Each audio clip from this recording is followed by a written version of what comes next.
সুন্নি যারা তাদের সুন্নি শব্দের অর্থ হলো নবী চালু করেছিলেন, সাহাবায়ে কেরাম চালু করেছিলেন, এটার নামই হলো সুন্নি।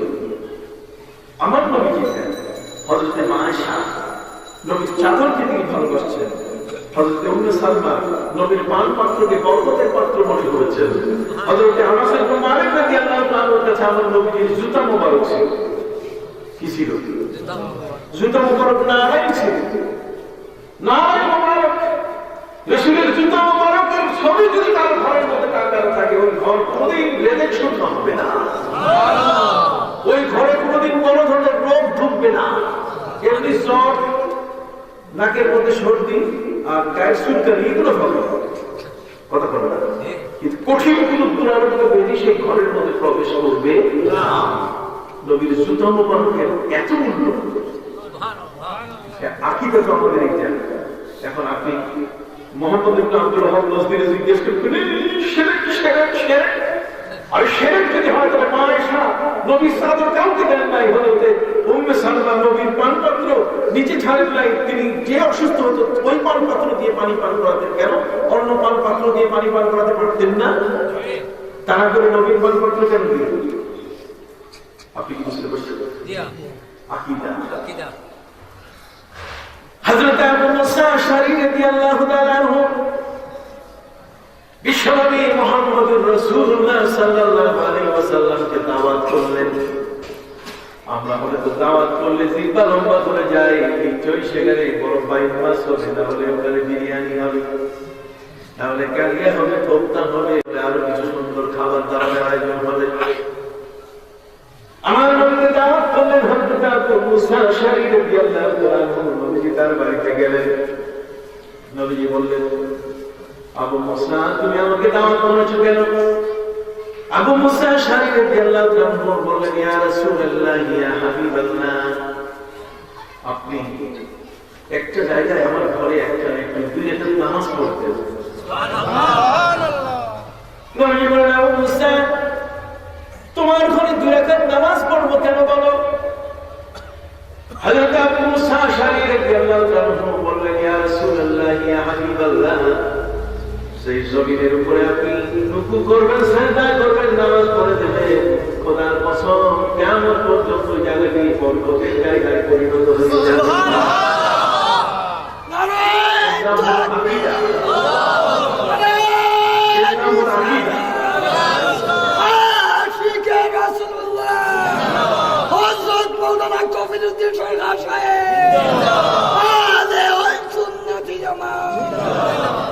সম্মানিত সুধী ভাইরা, আকীদার জিনিস আমি আপনাদেরকে বলছি না। আসেন এখন আকীদার ফাটল কেমনে ধরেন, এই ফাটলটা আলোচনা করি। আপনার আকীদাটা কেমনে নষ্ট হয়ে যায়, এই নষ্টটা করি। যেমন আকীদা হলো নবী যারা আছেন সমস্ত নবী বেগুনাহ, তাদের কারো কোনো গুনাহ নাই, এটা আমাদের বিশ্বাস। যদি নবী গুনাহ করে, নবী গুনাহ করলে মানুষের আস্থা নষ্ট হয়ে যাবে, আর আস্থার জায়গাটা যদি নষ্ট হয় তাহলে মানুষের তার থেকে কিছু নিবে না। এই জন্য নবীরা মাসুম, ইসমতে আম্বিয়া, এবং আল্লাহ নিজেই বলছেন, আল্লাহু ইয়াসিমুকা মিনান নাস, মানুষের হাত থেকে যাবতীয় ঘটনা যেগুলোতে নবী আপনার জীবনে কালিমা আসে, এমন কোনো বিষয় জীবনে ঘটবে না। আমি স্বয়ং আল্লাহ আপনাকে পাহারা দিতেছি। আমার নবীকে স্বয়ং আল্লাহ কি দিচ্ছেন? পাহারা দিচ্ছেন। এখন আসেন, কোরআন বলছে, মা কুনতু বিদআন মিনার রাসূল ওয়া মা আদরি মা ইউফআলু বি ওয়ালা বিকুম। নবীর কাছে সাহাবায়ে কেরাম যখন আসলেন, সাহাবায়ে কেরাম নবীর কাছে আসার সাথে সাথে আমার নবী বলে দিলেন, সাহাবীরা তোমরা নিজের সরকার নিজে জ্ঞান দাও, নিজের নামাজ নিজে পড়ো, নিজের রোজা নিজে রাখো, আমি রাসূলের উপরে কোনোদিন ভরসা করব না। কিয়ামতের ময়দানে আমি নিজেই জানি না আল্লাহ আমার সাথে কি ব্যবহার করছে। কথা বলো, মা কুনতু বিদআন মিনার রাসূল, আমি তোমাদের মধ্যে কোন বেদাতি নবী না, নতুন করে এসেছি এমন কোন নবী নই, কারণ আমার পূর্বে আর নবী এসেছেন, নবীর পরে ইন্না আওহাইনা ইলাইকা কামা আওহাইনা ইলা নূহিন ওয়ান-নাবিয়্যিনা মিন বা'দি। নূহ এবং নূহের পরে যত নবী আসছেন, আমার নবী বলেন আমি এমন কোন নতুন নবী নই যে আমার পরিচয় দিতে তোমাদের কাছে কষ্ট হবে, তোমাদের পরিচয় পেতে কষ্ট হবে। আমি নবী, আগের নবী যেমন আমিও তেমন নবী, সোজা, আমার কাছে কোনো পাকা কিছু নেই। তবে মনে রাখবে, মা কুনতু বিদআন মিনার রাসূল ওয়া মা আদরি মা ইউফআলু বি ওয়ালা বিকুম। এই জায়গাটা হলো সবচেয়ে বড় কঠিন জায়গা। কোরআনের আয়াতের মধ্যে এই জায়গাটা কঠিন জায়গা। আমার নবী বলেন আমি নিজেই জানি না, ওয়া মা আদরি, আমি নিজেই জানি না, মা ইউফআলু বি ওয়ালা বিকুম, আমার সাথে আল্লাহ কি আচরণ করবেন আর তোমাদের সাথে কি আচরণ করবেন এটা আমার জানা নাই। তার মানে নিজের মেশিনে নিজে তেল দাও, নিজের ইবাদত নিজে করো। আমি রাসূলের উপরে কোনদিন ভরসা করে কিয়ামতে উঠবা না। আমি নবী তোমাদের সুপারিশ করবো, এই কথা কোনদিন তোমরা মাথায় আনবা না। আমি নবী নিজেই জানি না কিয়ামতে আল্লাহ আমার সাথে কি আচরণ করবে, আমি তোমাদের নিয়ে চিন্তা করার সময় পাবো না। কথা বলো, আয়াতের এই বিশাল তাফসীর বক্তা তার বক্তৃতায় করে যাচ্ছে, সে জানে না যে আয়াতটা মনসুখ হয়ে গেছে। কথা বল না, এই আয়াতটা কি হয়ে গেছে? বাতিল হয়ে গেছে, তেলাওয়াত বাকি হয়েছে, কিন্তু কার্যকারিতা নেই। কথা বল না, আয়াতের কি তেলাওয়াত আছে, আপনি পড়তে পারবেন কিন্তু এটা দিয়ে ওয়াজ করতে পারবেন না। কথা বল না, আপনি যে পড়তে পারবেন, এটা কোরআনে আছে, এটা দিয়ে আপনি কথা আপনার নিজের পরিচয় দিতে পারবেন, কিন্তু বক্তৃতা দিতে পারবেন না এটাতে, কারণ এটা মনসুখ। আয়াতটা কি হয়েছে? এর হুকুমটা বাতিল হয়ে গেছে। কেন বাতিল হয়েছে আসেন আমি আপনাদের বলি। মানে আকীদার মধ্যে ফাটল কিভাবে সৃষ্টি হয় আমি আপনাদেরকে বলতেছি, যারা আপনি বুঝতে পারবেন ডিফারেন্স সত্যের অভাবের মধ্যে পার্থক্য। সম্মানিত সুধী, আমার নবী বলেন আমি জানি না, ওয়া মা আদরি মা ইউফআলু বি ওয়ালা বিকুম, আমি জানি না আমার সাথে আল্লাহ কি আচরণ করবেন, তোমাদের সাথে কি আচরণ করবেন। সাহাবায়ে কেরাম নিরাশ হয়ে গেলেন, কান্না শুরু করলেন। হুজুর, জীবন ভরে আপনার পিছনে হাঁটলাম, জীবন ভরে আপনার তরিকায় চললাম, এমনি আপনার নামাজ পড়লাম, আপনার রূকু দেখলাম, আপনি বললেন সাল্লু কামা রাআইতুমুনি উসাল্লি, আমার নামাজ পড়লে তোমরা জান্নাতে চলে যাবে, কাজে আমার নামাজ অনুসরণ করেছো তোমরা। সাহাবায়ে কেরাম বললেন হুজুর, আমরা আপনার নামাজ, আপনার রোজা, আপনার ইবাদত অনুসরণ করছি, আর কিয়ামতের মধ্যে যদি এগুলো একটাও গ্রহণযোগ্যতা না রাখে, আর আপনি কি হবে, আপনার সাথে কি আচরণ হবে আপনিও জানেন না, আর আমাদের সাথে কি আচরণ হবে তাও আপনার জানি না, আপনিও জানেন না, তাহলে নবী কিয়ামতে হবে নাকি? কান্নার রোল করে গেল সাহাবায়ে কেরামের কাছে। কথা বলো, সাথে সাথে আল্লাহ রাব্বুল আলামিন আয়াত নাযিল করলেন, সূরা আল ফাতহ নাযিল করেন। সূরা আল ফাতহর মধ্যে নাসখের আয়াত, নাসখ মানে ওই আয়াতটা বাতিল হয়েছে, তার বদলে আরেকটা আয়াত আল্লাহ নাযিল করেছেন। সুবহানাল্লাহ। আর সেটা হলো লিয়াগফির লাকা আল্লাহু মা তাকদ্দামা মিন যামবিকা ওয়া মা তাআখার। হে নবী, আল্লাহ আপনার পূর্বে এবং পরে সকল গুনাহ মাফ করে দিয়েছেন, কোনো গুনাহ নাই। কাজেই নবী আপনার কোনো চিন্তা নাই। দেখেন ওই আয়াতের হুকুমকে বাতিল করলো এই আয়াত। আমি জানি না আজকে কঠিন অবস্থা কে বুঝতে পারছেন, জানি না আপনাদের বুঝে আসছে কি? কারণ বুঝতে পারছেন হাতটা দেখি। মারহাবা মারহাবা মারহাবা। সম্মানিত সুধী ভাই, আমরা বড় বড় বক্তা বাংলার জমিনে বাংলাদেশের মধ্যে এই আয়াত দিয়ে তাফসীর করে করেন, কিন্তু বক্তা জানে না এই আয়াত দিয়ে বক্তৃতা যাবে না। এই আয়াতটা বক্তব্যের আয়াত না।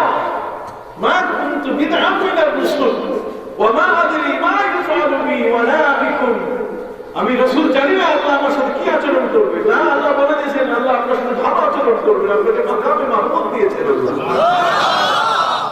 আপনি মাকামে মাহমুদের মালিক। আপনি জানি না আজকে কঠিন অবস্থা কে বুঝতে পারছেন, জানি না আপনাদের বুঝে আসছে কি? কারণ বুঝতে পারছেন হাতটা দেখি। তারপরে আপনার সাথে আল্লাহ ভালো আচরণ করবেন।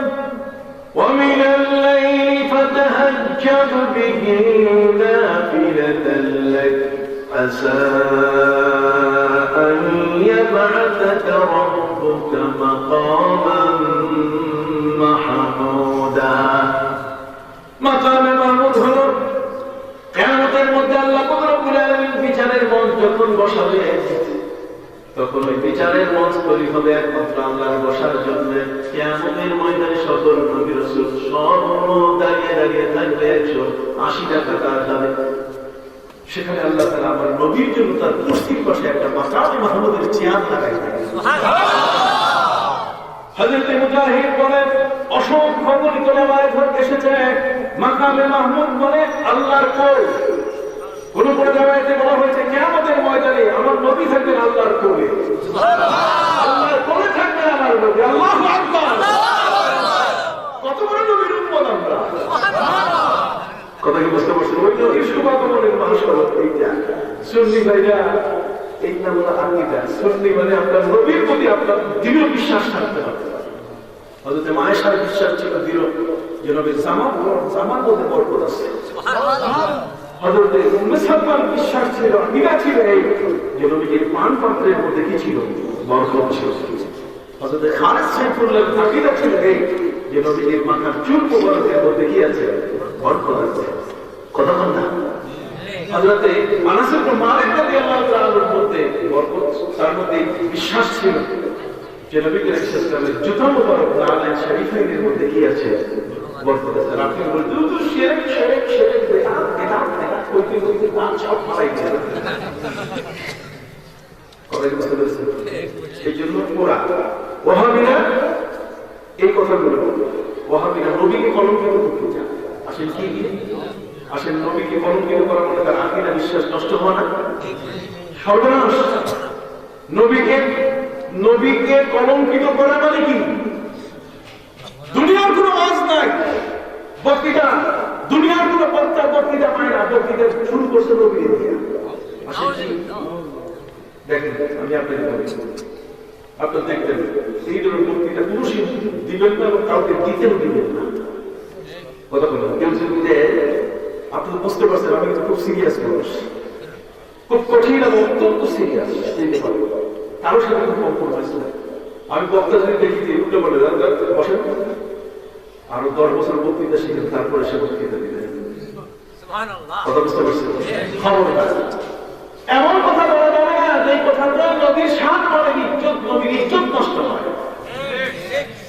আসলে নবীর ইজ্জত নষ্ট করার বক্তৃতা একটা কথা বলবো, এটা শুধুমাত্র অনলি ফর এক্সাম্পল, আপনাদেরকে বুঝাবার জন্য কথা বলবো।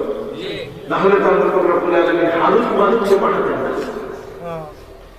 وما أنزل على الملكين هاروت ببابل هاروت وماروت। বেবিলন শহরের মধ্যে বাবেল মানে বেবিলন শহর। আমি বেবিলন শহরে গেছি, যেটা বাগদাদ থেকে উত্তরে 65 কিলোমিটার দূরে বাবিল শহর। কোরআন বলছেন وما أنزل على الملكين ببابل هاروت وماروت। সেই সময়কালের মানুষ জাদু খুব জানতো। জাদু বুঝেন? হ্যাঁ, জাদু বুঝেন না? জাদু কত ক্ষতি করে মানুষের। জাদু বারহাম কারণেওয়ালা কাফের সেহর। এই জাদু এই যে বহু প্রকারের হয়ে থাকে। কলকাতার জাদু একরকম, আর কামরূপ কামিক্ষা জাদু আরেকরকম। কামরূপ কামিক্ষা জাদু হলো এই কামরূপ কামিক্ষার মন্তর, লেনটার মন্তর ফু দেয়। কথা বলতে আবার কেউ করে লাগবে কি লাভ, চোখে মুখে লাভ। এই যে লাগবে কি লাভ, চোখে মুখে লাভ, এটাকে বলে মেসমারিজম। এটা ইস্তেজরাজ বলে, এটা আরবিতে বলে ইস্তেজরাজ, আর এটা ইংরেজিতে বলে মেসমারিজম। তারপরে চোখে ধরে দেওয়া। কথা বলতে আপনি কলা কেটে দিন, কলাটা নিয়ে ঘুরে গিয়ে আপনি দেন, আপনি সোশ্যাল উঠে উঠার পর আপনি দেখলেন সব কাটা কাটা, তার মানে আপনার চোখে ধুলা দিয়ে হয়েছে। আকীদার ফাটল সৃষ্টি করে কেমনে? যেমন আমার নবী সাল্লাল্লাহু আলাইহি ওয়াসাল্লাম তিনি আসরের পরে প্রতিদিন আসরের পরে স্ত্রীদের খোঁজ খবর দিতেন, স্ত্রীদের সবার কাছে থেকে সময় দিতেন, কিন্তু একটি বেশি সময় লেগে যেত হযরত উম্মে সালমা রাদিয়াল্লাহু আনহা। উম্মে সালমা তিনি আমার নবীর স্ত্রী, আমার নবীকে পাওয়ার কারণে তিনি নবীকে একটু মধু আপ্যায়ন করতেন। কি আপ্যায়ন করতেন? মধু। উম্মে সালমার এটা স্বভাব ছিল। নবীর স্ত্রীদের মধ্যে উম্মে সালমা ছিলেন ব্যতিক্রম ধর্মী। সবার ঘরে বউ একরকম হয় না, কথা বলেন। নবীজি সফরে গিয়েছেন, ঘরে ফিরে এসে দেখেন যে ঘর সুন্দর করে বেলা বেলা সহ একেবারে সামনে পর্দা টর্দা লাগাইছে। নবী বলছেন, তুমি এই ঘর পাইলে কোথায়? আমি তো এই ঘর বানাই নাই। তুমি ঘরের বেলা লাগাইছো সুন্দর, তুমি উপরে সুন্দর করে চামড়ার পর্দা লাগাইছো, চামড়া পাইলে কই? নবীজি, আমি নিজের পক্ষ থেকে যে ঘরটাতে আমি থাকি আপনাকে নিয়ে, সেই ঘরটা যদি সুন্দর না হয়, আপনার মতো মহান রাসূল এই ঘরে থাকে, এই জন্য আমি নিজে দেওয়ার পারি, আপনার এই সময়টাতে আমি কাজে লাগাইছি। মাটি করে দিছি আর চামড়া দিয়ে কিনে নিয়ে এসে একটা পর্দার ব্যবস্থা করছি, যাতে মানুষের নজরে না পড়ে। উম্মে সালমা ছিলেন নবীর স্ত্রীদের মধ্যে একজন ব্যতিক্রম ধর্মী স্ত্রী। কথা বুঝতে পারছেন? হযরত উম্মে সালমা রাদিয়াল্লাহু আনহা নবীজিকে প্রতিদিন আসরের সময় একটু মধু খাওয়াইতেন। এই মধু বানাইতে তো একটু সময় লাগে, কথা বলতে পারেন। এই সময়টিতে অন্যান্য স্ত্রীদের চোখ গরম হয়ে গেল। তারা বলছে যে ওইখানে লোকের বেশি সময় নেই, আমাদের সময় কম, লাগলো কম মাস। হযরত যায়েদ বিনতে জাহাশ তার নেতৃত্বে হযরত আয়েশা রাদিয়াল্লাহু আনহার সময় সব স্ত্রী এক হয়ে গেলেন। তারা বলছে, কালকে নবীজি যিনি আসেন আমাদের ঘরে, আমরা সবাই বলবো, ইয়া রাসূলুল্লাহ ইন্নী আফু মিন ফামিকা রিহাল মাগাফি। নবী, আপনার মুখ থেকে মাগাফিরের গন্ধ আসছে। নবী যাতে ঘর থেকে তাড়াতাড়ি বের হয়। আমাদের ঘরে আসলে আমরা বেশিক্ষণ নবীজিকে রাখবো না। আর নবীকে না রাখার বলেছি হলে এই যে নবী, আপনার মুখ থেকে মাগাফিরের গন্ধ আসছে। মাগাফির মানে জঙ্গলের একটা পিয়াজ জাতীয় একটা গাছ, যে ফল এটা খেলে পরে আর ওই ঘরে মানুষ থাকতে পারবে না। পরদিন নবী যখন ঢুকলেন, হযরত আয়েশা বলছেন, ইয়া রাসূলুল্লাহ ইন্নী আফু, আফু মানে গন্ধ, ইন্নী আফু মিন ফামিকা রিহাল মাগাফি, আমি পাচ্ছি গন্ধ মাগাফিরের বাতাসের, মাগাফিরের গন্ধ আমি পাচ্ছি।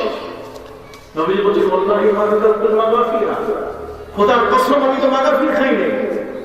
ঠিক আছে, তোমার ঘরে যদি আমার দ্বারা কষ্ট হয়, এই যায় মুসলিম হারাম। একজন মুসলমান আরেকজন মুসলমানকে কষ্ট দেওয়া হারাম। এটা একেবারে কষ্ট দিব না। অন্য স্ত্রীর ঘরে যায়, যে স্ত্রীর ঘরে যায় সেই স্ত্রী কয় নাকি হাতিয়া, ইয়া রাসূলুল্লাহ ইন্নী আউযু মিন ফামিকা রিহাল মাগাফি, আপনার মুখ থেকে মাগাফিরের গন্ধ আসছে। নবীজি বুঝতে পারলেন এরা তো ওই যে উম্মে সালমার ঘরে মধু খাইছে, এই জন্য ওরা এই কথা কইতেছে। আল্লাহ নবী কি বুঝেন না? যেরকম বুঝেন না, সব স্ত্রীকে ডাকতে বলেন, শোনো স্ত্রীরা, খোদার কসম করে বললাম আগামী দিন থেকে আর মধু খাবো না, মধু আমি নিজের উপরে হারাম করে দিলাম। বউরা সবাই বলেছে, চমৎকার চমৎকার, কালকে থেকে সমান সমান সময় পাবো। সাকসেসফুল। নবী মধু হারাম করেছে। নবী মধু হারাম করার কারণে স্ত্রীদের মন সন্তুষ্ট হয়ে গেল। জিবরিল আমিন এসে বলেছে, হুজুর আল্লাহ তাআলা এই মাত্র আপনি কসম খাইছেন, এটা ভাঙতে বলছেন এবং মধু খাইতে বলছেন। আল্লাহর পক্ষ থেকে আল্লাহ আপনাকে জিজ্ঞাসা করেছেন, আপনি উত্তর দেন, ইয়া আইয়ুহান নাবিয়্যু লিমা তুহাররিমু মা আহাল্লাল্লাহু লাক তাবতাগী মারদাত আজওয়াজিক। হে নবী, আপনি কাকে বলে হালাল জিনিসকে হারাম করলেন? মধু একটা হালাল জিনিস, ফিহি শিফাউন লিন-নাস, এতে মানুষের উপকার আছে, শিফা আছে। আর আপনি এটাকে হারাম করে ফেললেন। কাকে বলে? লিমা তুহাররিমু মা আহাল্লাল্লাহু লাক, আল্লাহ যেটা আপনার জন্য হালাল করেছেন, কেন এটাকে আপনি হারাম করলেন? তাবতাগী মারদাত আজওয়াজিক, স্ত্রীদের মন সন্তুষ্ট করার জন্য। সাথে সাথে আল্লাহ বলে দিয়েছেন, আল্লাহ ফরজ করে দিয়েছেন যে আপনার যে কসমটা, সেই কসমটাকে আপনি এই মুহূর্তে ভেঙে ফেলেন, তারপরে মধু খান। এই আয়াতকে বক্তৃতা দিয়ে আল্লাহ তাআলা এটা ঘটাইলেন কেন? নবীর দ্বারা ঘটাইছে এই কারণে যাতে মানুষ নবীকে আল্লাহ মনে না করে। আল্লাহ মনে না করে এই কারণে নবীকে দিয়ে আল্লাহ এই কাণ্ডটা ঘটাইবে। আরে নবী তো মাখলুক, নবী নিজেই বলেছেন আল্লাহু মা খালাকাল্লাহু নূরি, প্রথম আল্লাহ আমার নূরকে সৃষ্টি করেছেন। নবী কোনদিন বলেন না যে আমি আল্লাহ। নবী বলছেন আমি মাখলুক, আমি আব্দ, আমি মাবুদ না, আমি মাখলুক, আমি খালেক না, আমি স্রষ্টা না, আমি সৃষ্টি। নবী খান নবী স্ত্রী নিয়ে বসবাস করেন। ওরা বলতো মা লিহাদার রাসূল ইয়াকুলু আত-তাআমা ওয়া ইয়ামশি ফিল আসওয়াক। এ কেমন নবী? বাজারে যান, আবার স্ত্রী সন্তান সন্ততি নিয়ে তিনি বসবাস করেন, আবার খান পান করেন। আমার নবী খান পান করেন, আল্লাহ খানও না পানও করেন না। লাম ইয়ালিদ ওয়া লাম ইউলাদ। কোটি কোটি পার্থক্য আছে আল্লাহ তার নবীর মধ্যে। কিন্তু বক্তা আমার নবীকে কলঙ্কিত করে দিল যে নবীর তার একটা ত্রুটি আল্লাহ সৃষ্টি করলো, আর সেটা তিনি যে মধু হারাম করলে নিজের উপরে, আর মধু হারাম করার মতো হালালটাকে হারাম করে দিয়ে যে ত্রুটি সৃষ্টি হলো, এই ত্রুটিটা সৃষ্টি করে আল্লাহ প্রমাণ করলেন যে তিনি মাখলুক আর উনি আল্লাহ। এই বক্তৃতার প্রয়োজন আছে আমার? কথা বলেন, নবীকে কলঙ্কিত করার প্রয়োজন আছে?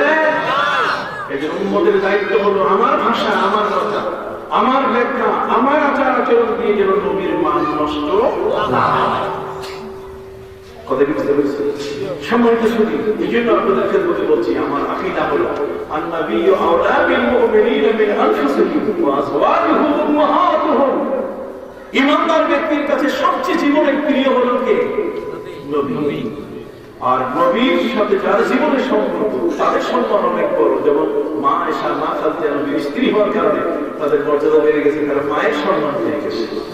আর আমরা নবীর উম্মত হওয়ার কারণে খায়রের উম্মতের সম্মান পেয়ে গেছি, উম্মতে ওয়াসাতার সম্মান পেয়েছি। ওয়াকাযালিকা জাআলনাকুম উম্মাতান ওয়াসাতান লিতাকুনু শুহাদাআ আলান নাস ওয়া ইয়াকুনা আর-রাসূলু আলাইকুম শাহীদা। অতএব সম্মানিত সুধী, যারা আজকে এখানে এসেছেন, আমি আপনাদের হাইলি অ্যাপ্রিশিয়েট করি একটা বিষয়, আর সেটা হলো আসুন এই সুন্নি মহাসম্মেলনে আল্লামা সাহেব কেবলার দিগদর্শন, তার চিন্তাধারাকে আমরা মাথায় রাখি। কথা বলা আমরা মিলাদকে আমি নবীকে মনে করি না যে নবী আমার পাশে এসে দাঁড়াইলে আমার মিলাদকে আমি দেখতেছি। বরং আল্লাহ তাআলা আমেরিকার ছবিটা যদি বাংলাদেশে দেখা যায়, 3G মোবাইলে যদি বন্ধুর ছবি যায় আমার মোবাইলের মধ্যে এসে যায়, আমি এখানে দাঁড়িয়ে নবীকে সালাম দিলে মদিনার নবী দেখতে পারেন না? নবীকে কষ্ট করে আসতে হবে, নবীকে এত কষ্ট করার দরকার নেই। কি বলেন ঠিক কিনা? আমার নবী তো এখান থেকে দেখতে পান। ইথিওপিয়ার মধ্যে যখন ওরা কোরআন নাযিল সূরা মরিয়মের যখন তেলাওয়াত করে, তখন খ্রিস্টানরা কাঁদতেছে। وإذا سمعوا ما أنزل إلى الرسول ترى أعينهم تفيض من الدمع। ইথিওপিয়ার খ্রিস্টান পার্লামেন্টে যখন সূরা মরিয়মের তেলাওয়াত হলো, তখন খ্রিস্টানরা কাঁদতেছে। আমার নবী হলেন তখন মক্কা, ২৫০০ মাইল দূর থেকে আল্লাহ তাআলা আমার নবীকে বললেন যে দেখেন আপনি ওই জায়গায় ইথিওপিয়া কোরআন শুনে খ্রিস্টান কাঁদতেছে। নবী এমন দেখা দেখছেন, কোরআন বলছে যে তারা আপনি দেখতেছেন আয়ুনহুম, তাদের চোখগুলোকে তাফীদু মিনাদ দামি, পানিগুলো যে ঝরাচ্ছে, পানিগুলো যে কেটে কেটে নিচে পড়তেছে, নবী মক্কার জমিন থেকে আপনি দেখতেছেন। তাহলে নবী ওইখান থেকে যদি ইথিওপিয়া দেখতে পায়, তাহলে নবী মদিনা থেকে এই বাদেশ্বরের বাবা সাহেবের রহমাতুল্লাহ আলাইহি যুবকরা আজকে যে সুন্নি মহাসম্মেলন করতেছে, ইয়া নবী সালাম আলাইকা দিলে দেখতে পাবেন না? অবশ্যই পাবেন। এটার নাম আকীদা। এটার নাম কি? আকীদা, যেটা আমার ঈমানকে মজবুত করে। আল্লাহ রাব্বুল আলামিনের কাছে ফরিয়াদ, আল্লাহ যেন আমাদেরকে বুঝার তৌফিক দেন। সকলে বলেন আমিন। আজকে বক্তৃতা বোধহয় একটু হার্ড হয়ে গেল, কি বলে ঠিক কিনা? এটা আমি বিশ্বাস করি যারা সাহিত্যকার ভক্ত, এই বক্তৃতা তাদের কাছে অত্যন্ত মনোভূত একটা বক্তৃতা। কারণ সাহিত্যটা শিখাই দিয়ে গেছে, আমরা শুধু চাষ করে জমিতে বীজ লাগাইতেছি। উনি চাষ করে গেছেন, আর আমরা কি লাগাইতেছি? বীজ লাগাইতেছি। আর অনেকেই ওই বীজ ধ্বংস করার জন্য দাঁড়ায় আছে। কথা বলছেন না? এদেরকে আপনি চিনে রাখবেন। সাল্লাল্লাহু আলা সাইয়্যিদিনা ওয়া মাওলানা মুহাম্মদ ওয়া আলা আলিহি ওয়া সাহবিহি ওয়া সাল্লাম। রব্বানা যালামনা আনফুসানা ওয়া ইন লাম তাগফির লানা ওয়া তারহামনা লানাকুনান্না মিনাল খাসিরিন। রব্বুল আলামিন বালেশ্বর শাহজালাল ইসলামী যুব সমিতির উদ্যোগে আজকের 21তম বার্ষিক ইসলামী সুন্নি মহাসম্মেলনটিকে আল্লাহ আপনি কবুল মঞ্জুর করে নেন। বাদ মাগরিব বিশাল প্যান্ডেল কানায় কানায় ভরে গেছে। রব্বুল আলামিন নবীর আশিক যারা, বিশ্ব নবীর প্রেমিক যারা, সাইফুল্লাহর ভক্তরা এখানে উপস্থিত হয়েছেন। আরে ভাই ভাইরা, নবত মাওলা যুবকদের নিয়ত এত চমৎকার আজকের হরতালের দিন। সিট নাই, ট্রেনে সিট নাই, হাজির হয়েছে এয়ারপোর্টে একটা সিট হয়ে গেল। আসার কোনো মতেই এখানে কোনো ব্যবস্থাই ছিল না।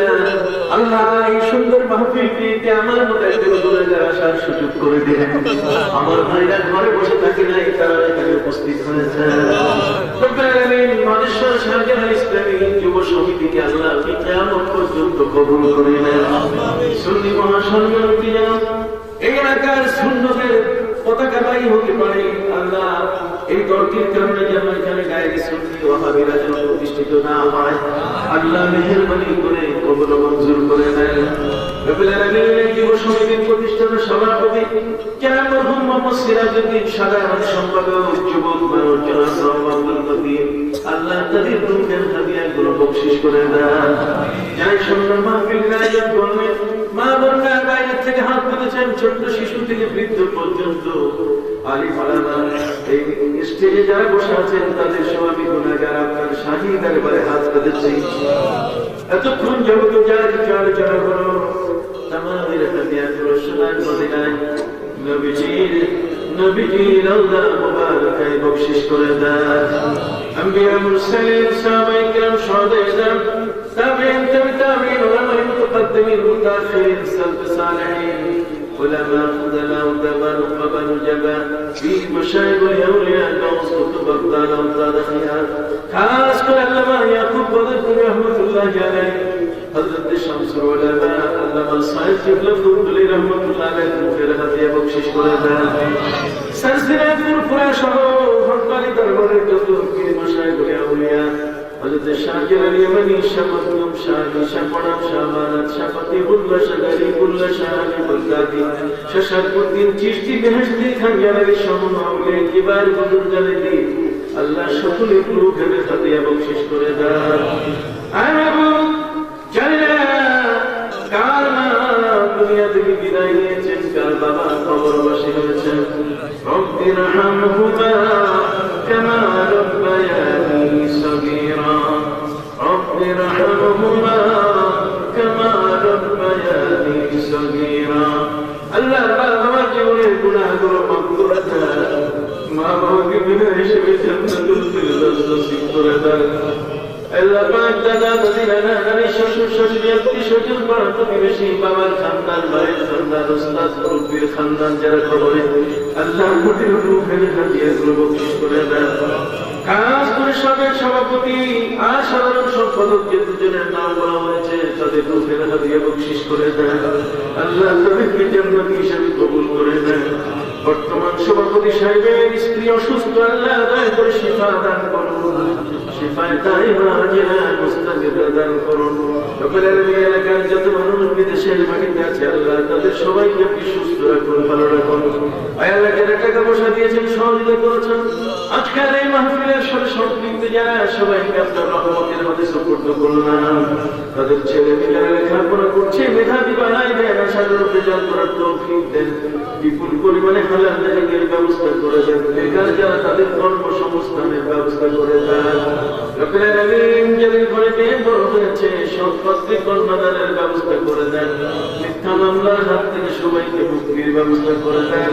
আল্লাহ সবাই ঘরে নবীর প্রেমিক সাহেব কিবলার প্রথম পথদর্শের মানুষগুলো আপনি প্রতিষ্ঠিত করে দেন। রব্বুল আলামিন নবীর মহব্বত আমাদের অন্তরে গালিব করে দেন। আয় আল্লাহ ঘরের সবাই ছেলে মেয়ে সহ পরিবারের সবাইকে নামাজি দিনদার আল্লাহ ওয়ালা কোরআন পড়নেওয়ালা কোরআন পড়নেওয়ালি বানায় দেন। রব্বুল আলামিন আয় আল্লাহ গোটা দেশ ও সারা পৃথিবীর প্রতি ইঞ্চি মাটিতে শান্তি দান করুন। জীবনের জন্য একটিবারের মধ্যে হলেও আল্লাহ নবী প্যারা নবীর শুভা কবরের এই পবিত্র মাসে নবীজির রওজা জিয়ারত করাইয়া কারো ধরে ডাল দেখাইয়া আমাদের কারো গায়ে কাপড়ের কাপড় জড়াইয়া না। وصلى الله تعالى على خير خلقه ونور عرشه سيدنا ومولانا محمد وعلى آله وصحبه أجمعين. سبحان ربك رب العزة عما يصفون وسلام على المرسلين